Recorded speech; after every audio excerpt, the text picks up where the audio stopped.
안녕하세요. 제 채널에 다시 방문해 주셔서 감사합니다.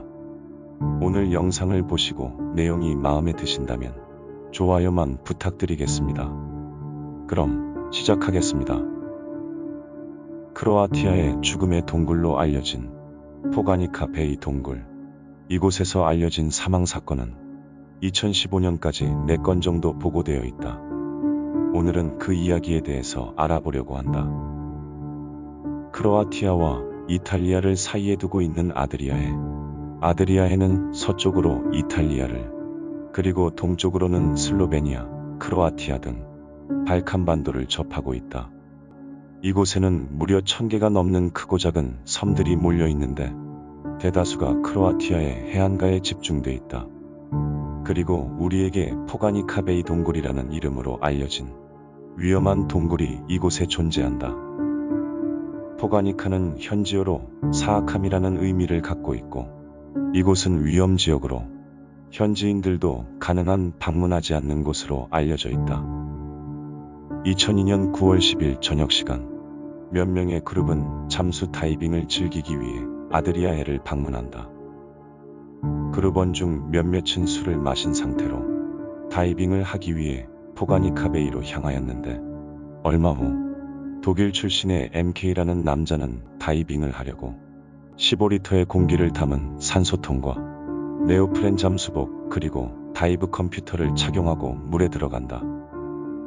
포가니카 베이 동굴은 9m가량 하강해야 입구를 볼 수 있었는데 동굴의 입구는 밖에서 보았을 때 한번 들어가면 나오지 못할 것 같은 형상이었는데 입구의 폭은 2m가량 되었고 입구로부터 10m가량 내려가게 되면 점차 넓어지는 구조였다. 특이한 점은 넓어지는 시점에 양갈래 길이 존재하는데 한쪽은 표면으로부터 35m 깊이로 깊지 않았고 다른 한쪽은 약 54m 깊이로 깊은 공간이었다. 그리고 그 공간에는 마치 미로와 같은 꼬불꼬불한 통로들이 존재하였고 퇴적물들이 많아 시야를 잃고 방향을 혼돈하기 쉬웠는데 특히 바닥에 가라앉아 있는 흙 등 미세한 입자의 퇴적물은 절대 건드려서는 안 된다. 이 퇴적물들을 건드리게 되면 바로 눈앞에서 손전등을 켜도 시야가 0에 가까워 그 어떤 것도 볼 수 없었고 갇혀버렸다는 패닉에 휩싸여 위험하게 된다. MK가 동굴 안으로 들어갔을 때 그곳은 이미 시야가 많이 좋지 않은 상태였지만 그는 약 54m의 깊은 공간으로 들어간다. MK는 다른 일행들보다 신체 조건이 좋았지만 다이빙 경험은 많이 부족한 신입 수준의 다이버였는데 자신의 피지컬을 과신한 MK는 54m 깊이의 깊은 공간으로 들어갈 때 조심스럽기보다는 과감하게 다이렉트로 헤엄쳐 들어간다.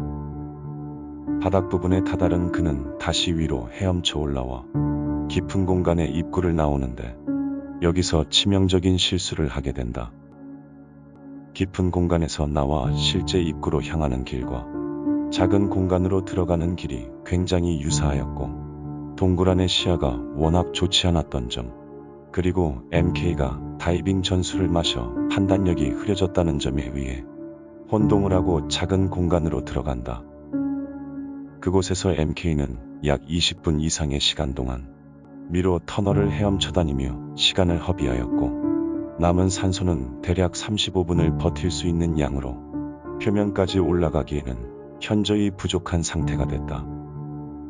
또한 물속 깊은 곳을 오르거나 내려갈 때 물의 압력 때문에 일정 구간에서 잠시 머무르는 감압정지가 필요해 산소가 더욱 부족한 상황이었다.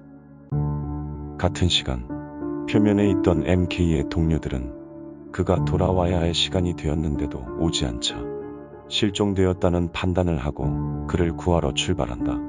하지만 그의 흔적을 찾을 수 없었고 그때는 이미 MK의 산소가 모두 바닥났을 시간이었다.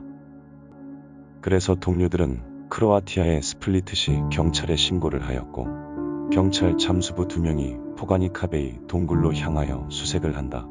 그들은 동일한 길의 입구로 들어가 양갈래 길까지 접근하였고 혹시 있을 사고에 대비해 서로에게 밧줄을 묶어 이탈을 방지했다. 그런데 무슨 연유에서인지 한 사람이 줄이 풀린 채 사라져버렸고 다른 한 명은 동료를 찾으려다 산소가 부족해진 상태로 급히 표면으로 상승을 한다. 아마 앞에 사라진 동료 또한 MK처럼 여러 갈래의 통로를 실수로 들어가 길을 잃어버린 것으로 추정되었고 실제로 다음날 깊지 않은 공간의 바닥에서 발견된다. 하지만 그곳에 MK의 시신은 없었고 이제 마지막으로 깊은 공간을 수색하던 중 54m 깊이의 바닥에서 힘없이 처져 있는 MK를 발견한다. 하지만 상태가 좀 이상하였는데 마스크를 머리에서 빼 완전히 벗은 상태로 여러 장비를 벗은 상태였고 가슴에는 칼이 꽂혀 있었다. 구조대는 즉시 수사로 전환해 전날 현장에 함께 있던 동료들 전원을 조사하였고 타살의 무게를 두고 수사를 시작한다. MK의 것은 물론 동료 전 인원의 다이브 컴퓨터와 각종 장비를 압수해 세세하게 조사하였는데 특히 물 위 갑판에 있던 의문의 빨강색 얼룩이 이상했다. 모든 인원에게 거짓말 탐지기 조사를 하였고 혈액을 채취하는 등 살인사건에 초점을 맞추고 있었는데 특히 2명의 동료가 의심되는 정황이 있어 경찰서에 구금되었다. MK의 왼쪽 가슴팍의 흉골 부분에는 칼에 찔린 상처가 확연하게 보였고 그 깊이는 약 11cm로 대동맥이 관통돼 있었다. 우선 MK의 다이브 컴퓨터의 데이터를 기반으로 해 그가 다이빙을 출발하고부터 장비가 멈출 때까지 동선을 파악할 수 있었는데 MK가 보트에서 이미 살해된 후 누군가에 의해 동굴로 이동되어 버려진 경우, 동굴에서 살해된 후 버려진 경우, 누군가와의 다툼으로 우발적으로 살해된 경우, 출구를 찾지 못하였거나 출구로 나와 표면으로 올라가는 도중 산소가 모자랄 것이라는 판단에 MK 스스로 목숨을 끊으려고 칼을 사용한 경우 등 굉장히 많은 경우의 수가 있었다. 결론적으로 MK는 동굴에 들어간 후 깊은 공간과 얕은 공간의 갈림길에서 깊은 공간으로 향하였고 약 50m 깊이인 거의 바닥 지점까지 내려왔다가 출구를 향해 다시 상승하였지만 그 과정에서 동굴 출구와 얕은 공간으로 가는 입구를 혼동하여 얕은 공간으로 들어가 그곳에서 약 25분의 시간을 허비하였고 다시 깊은 공간으로 들어왔을 때 이미 패닉한 상태로 산소가 부족하다는 걸 인지하였을 것이고 술을 마신 상태라 판단력이 흐려져 익사할 것이라는 두려움에 빠진다. 이후 천장으로 올라와 고민 중에 최종적으로 두려움을 못 이겨 스스로 칼을 이용해 목숨을 끊었다는 결론을 내린다.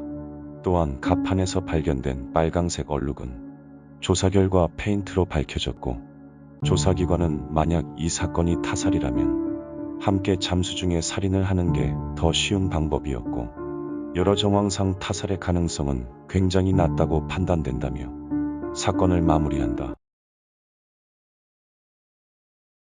영상을 끝까지 봐주셔서 감사합니다. 영상에 대한 의견이나 보고 싶은 영상이 있으시다면 댓글로 남겨주시면 감사하겠습니다. 감사합니다.